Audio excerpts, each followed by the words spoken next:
عقل مند آدمی کی ایک نشانی یہ بھی ہوتی ہے کہ جب کوئی اس پہ تنقید کرتا ہے تو وہ فوری طور پہ اپنے اندر تلاش کرتا ہے کیا مجھ میں یہ خامی یا برائی یا غلطی ہے تو نہیں.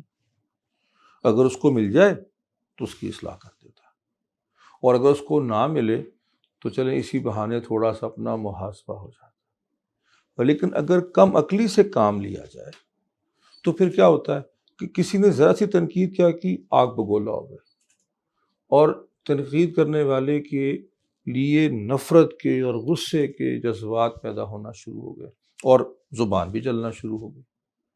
تو بھائی جو تنقید کرتا ہے تو آپ کی اصلاح کا موقع آپ کو دیتا ہے. ہاں اب مجھے پتا ہے اب آپ سوال پوچھیں گے جی کہ اگر اس کی نیت سے تنقید کرنا تو ہوتی رہے نیت اس کی. آپ کو کس نے کہا ہے کہ کسی کا دل چیر کے اس کی نیت کو دیکھیں؟ آپ اپنا فائدہ دیکھیں اس میں کیا ہے اور وہ حاصل کریں. تو اگر کوئی تنقید کرے تو بجائے آگ بگولا ہونے کے اور غصہ کرنے کے اور اس کے ساتھ لڑائی شروع کرنے کے اپنے محاسبہ کریں. انشاءاللہ اس سے آپ کو نہ صرف کہ اصلاح کا موقع ملے گا بلکہ ٹھنڈک بھی ملے گی دماغ اور دل کی. یہ بڑی ضروری ہے سکون کے لیے.